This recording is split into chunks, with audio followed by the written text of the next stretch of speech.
కూతురు నీ కుటుంబ వారసురాలిగా పెరగాలి. కానీ ఓ పనివాడి కూతురుని ఆ స్థానానికి తీసుకొచ్చారు. సూరి కూతురు అంతఃపురం వారసురాలని చెప్పండి. ఈశ్వరి ప్రసవంలో చచ్చిపోయిందని ఊళ్ళో వాళ్ళతో చెప్పి నమ్మించండి.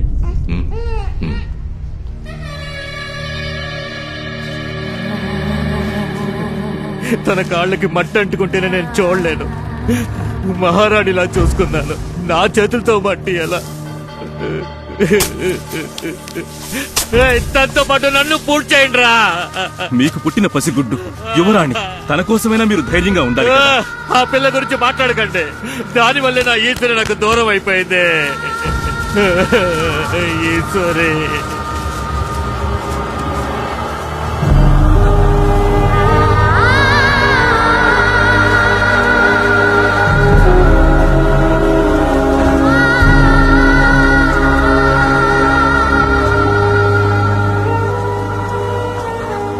తన మీద ప్రాణం పెట్టుకున్నవాడు తన చావును తట్టుకోలేకపోయాడు.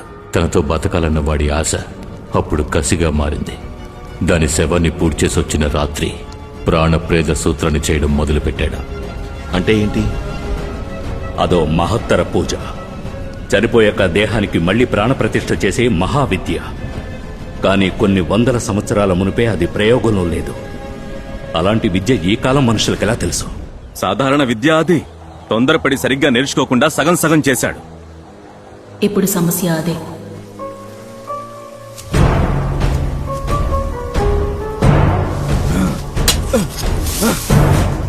నాలుగు రోజులు రాత్రింబవళ్లు నిర్విఘ్నంగా పూజ చేశారు.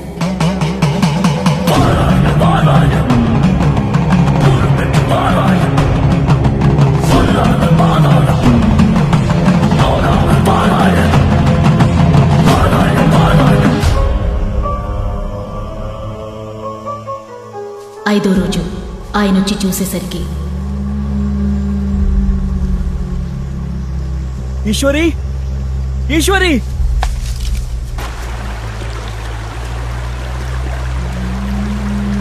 ఈశ్వరి,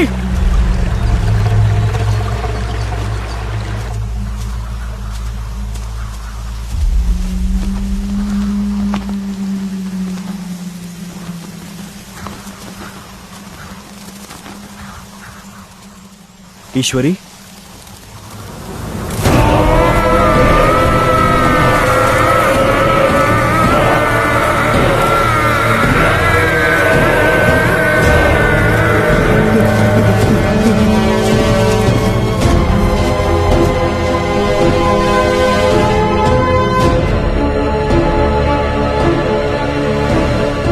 ఆ తర్వాత దాన్ని పూడ్చిపెట్టిన అడవిలోనే ఆత్మగా తిరుగుతోందని ఊళ్ళో కొంతమంది గుసగుసలాడుకున్నారు.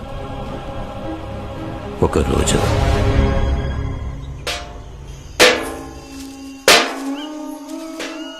పెందలాడే బయలుదేరమంటే మాట విన్నావు? అడవిలో వెళ్తున్నావు అన్న భయం కన్నా ఈ చప్పుడుకే ఎక్కువ భయం వేస్తుంది. ఇలా శబ్దం చేస్తూ రావడం వల్లే అడవి మృగాలు భయపడి పారిపోతున్నాయి.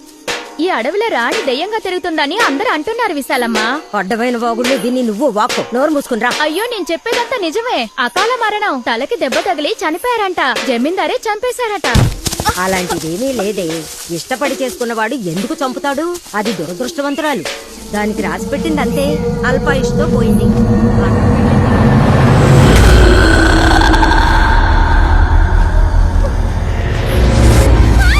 నా దగ్గర నోరు పారేసుకున్నట్టు అంతఃపురం గురించి ఇంకెవరి దగ్గర తప్పుగా మాట్లాడుకు. వస్తే విజయ, విజయ, వసే విజయ, ఎక్కడికి పోయి చచ్చావే? వసే విజయ, విజయ, విజయ, విజయ, విజయ, విజయ.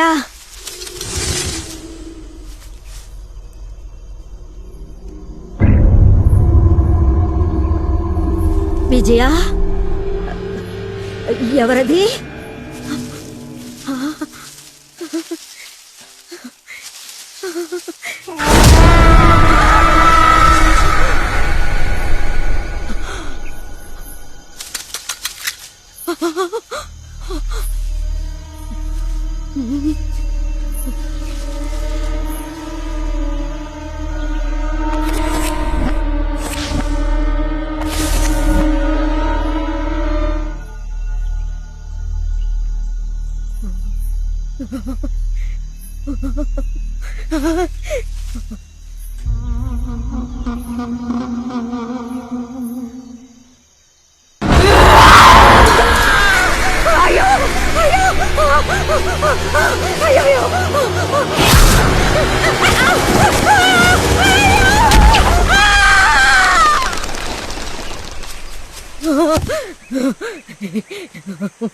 నీరాకతో నా జన్మమే పుణ్యమే చిరుచిలుక ఊహించని ఆనందమే ఇవన్నీ కలుగునే మొలక.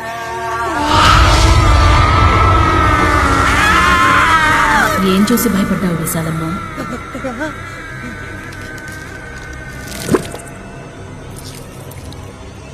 దీని సంగతి ఏం లేదు. వచ్చిన బిడ్డని చూడు, ఎంత అందంగా ఉందో. రా, వచ్చి చూడు విశాలమ్మ. నా కూతుర్ని చూడు, అచ్చం నాలాగే ఉంది కదా. అబ్బ చూడు.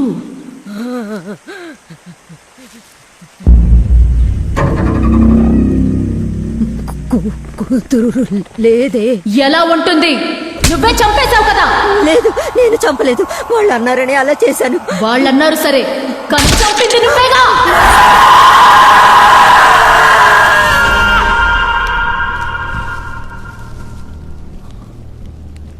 ఈశ్వరి ఆత్మే ఆ మంత్రసారిని చంపేసిందని అందరూ అనుకున్నారు. అప్పుడు నేనది నమ్మలేదు. కానీ ఒకరోజు ఉదయం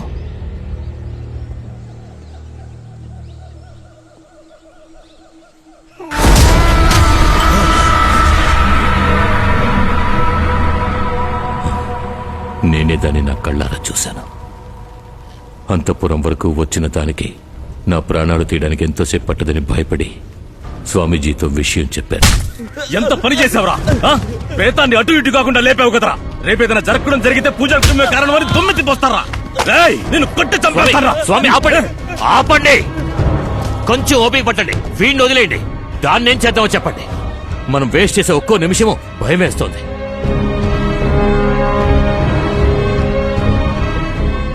అది మన వశం కావాలంటే దాన్ని ఇక్కడికి రప్పించాలి. అందుకు ఒకే ఒక్క దారి. నేను తను కలవడానికి వేరే దారి కనిపించలేదు. ఏదో కోపంలో కొట్టాను నాన్న. నువ్వు తనని ఎంతగా ఇష్టపడుతున్నావో నేను అర్థం చేసుకోగలను. జమీందారు గారికి సంబంధించి తను చనిపోయింది. తను తిరిగొచ్చి నీతో కలిస్తే ఎవరాపుతారు? నీ ఇష్ట ప్రకారం ఎక్కడికైనా వెళ్లి జీవించు. కానీ ఇప్పుడు తను మనిషిగాను కాకుండా శవంగాను కాకుండా ఉగ్రంగా తిరుగుతోంది. అందుకే పద్ధతి ప్రకారం ప్రాణప్రతిష్ఠ చేస్తేనే నువ్వు అనుకున్నట్టుగా సంతోషంగా జీవించగలవు. నువ్వు చెప్పేది నిజం. నువ్వు భయమేసి మధ్యలో వదిలేశావు. నిన్నే వెతుకుతూ అడవుల ముడ తిరుగుతోంది. నువ్వు పిలిస్తేనే వస్తుంది.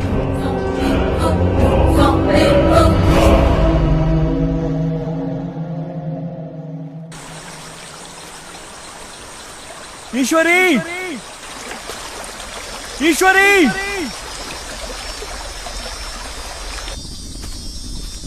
ఈశ్వరి, ఈశ్వరి.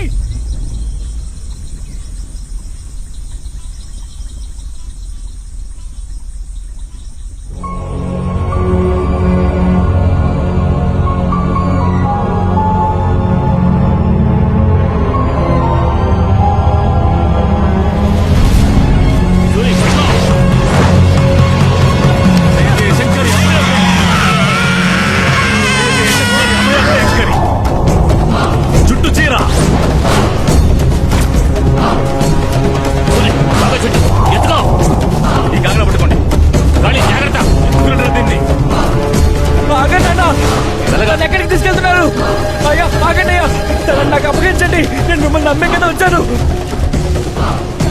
నువ్వేం చేస్తాను ఇక్కడ? కారు దగ్గరికి వెళ్ళు. తనని నన్ను కలుపుతానని చెప్పారు కదా నాన్న. అసలే నువ్వు సగం పిచ్చోడివి అని మైకంలో పడి పూర్తి పిచ్చోడు అయ్యావా? చచ్చిన దాంతో జతగలవడం మహాపాపం. నన్ను వదులు నాన్న. నువ్వు ఇక్కడే ఉన్నావు. సగం ప్రాణం పోసిన ప్రేతాత్మని ఎవరూ అంతం చేయలేరు. దానంతటా అదే అంతం కావాలి. దానికి 2 మహాదశాబ్దాలు పడుతుంది. అంతవరకు దీన్ని అమ్మవారి శక్తి మాత్రమే బంధించి కట్టడి చేయగలదు. ప్రస్తుతానికి అమ్మవారి చీరతో దీనిని బంధించగలిగాం. కానీ ఎక్కువసేపు దీన్ని ఇలా ఉంచలేం. అందుకనే గర్భగుడి వెనకున్న రహస్య గదిలో దీనిని బంధిస్తాను. ఓం నమః శివాయ.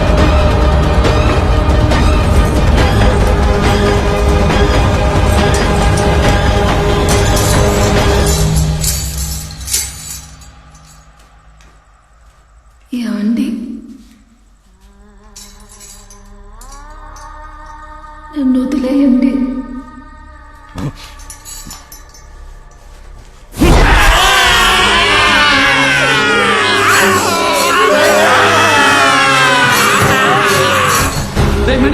పెద్ద పూజారి గారు అక్కడ లోపల ఉన్నారు, ఎవడోయ్యా? అయ్యా అయ్యా అయ్యా, మీరు దయడం వల్ల మీ అబ్బాయి కొమ్మ గుచ్చుకుని చచ్చిపోయాడు. ఏమంటున్నారా?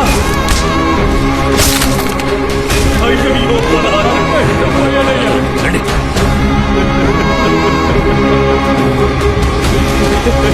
పెంచుకున్న నా చేతితో నేను చంపుకున్నారు కదరా. నేనేం పాపం చేశాను, ఏం పాపం చేశాను? ఆ దేవుడి సన్నిధిలో నేను చేసిన పాపానికి నా చేత్తోనే నా బిడ్డ ప్రాణాలను తీసేలా చేశాడు. మీ కొడుకు చావుకి కారణం మీరు కాదు, ఆయన్ని చంపింది జమీందారు.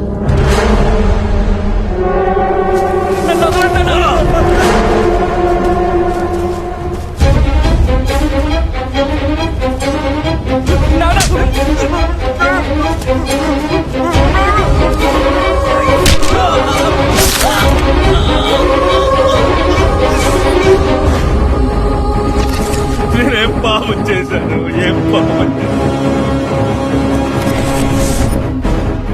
నమ్మక ద్రోహం చేశారు కదా, వాళ్ళని వదిలిపెట్టను. ఆగండి. మీ కొడుకుని చంపినందుకు వాళ్ళని చంపి పగ తీర్చుకోవచ్చు, కానీ ఇన్నేళ్లుగా ఆ అంతఃపురంలో ఓ ఆత్మలా తిరుగుతోందే నా కూతురు. తనకేం పరిహారం చేస్తారు? తను జీవించాల్సిన జీవితాన్ని ఓ పనివాడి కూతురు జీవిస్తోంది. అది నా బిడ్డకి దక్కాలి. అందుకు ఆ అమ్మాయి శరీరంలో మీరు నా కూతురు ఆత్మని ప్రవేశపెట్టాలి. నన్ను రాణిలా చూసుకుంటానన్న మాటని వాడు నెరవేర్చలేదు, కానీ నా బిడ్డ రాణిలా జీవించేట్టు చెయ్యాలి. అందుకు మీ సాయం కావాలి. నేనేం చేయాలి? మీ కొడుకు ఆత్మని మీరు లేపాలి.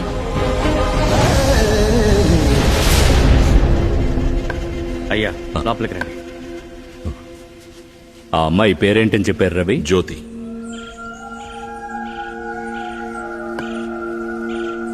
జ్యోతి ప్రాణాలకు ప్రమాదం. స్వామీజీ ఏమంటున్నారు? ఈ రోజు సూర్యాస్తమయంలోగా ఈశ్వర ఆత్మను అంతం చేయలేదంటే తను జ్యోతిని చంపేస్తుంది. ఈ రోజులోగానా? అవును, ఈ రోజు మహాదీపం. సరిగ్గా 22 మునుపు ఇదే రోజున తనని చంపేశారు. ఈనాటితో 2 మహాదశాబ్దాలు పూర్తి కానున్నాయి. ఆలోగా మనం ఆ ఆత్మని అంతం చేయాలి. దానికి ఏం చేయాలి? ఈ రోజు సూర్యుడు అస్తమయం కాబోయే సమయంలో అక్కడ దీపం వెలిగిస్తాం. పంచభూతాలలో మధ్యభూతమైన ఈ దీపశక్తే ఆ దుష్ట శక్తిని అంతం చేయగలదు. సరిగ్గా ఆ సమయానికి ఈశ్వరాత్మని ఇక్కడికి రప్పించాలి. అది వీలు పడుతుందా స్వామీజీ? అందుకొక దారుంది.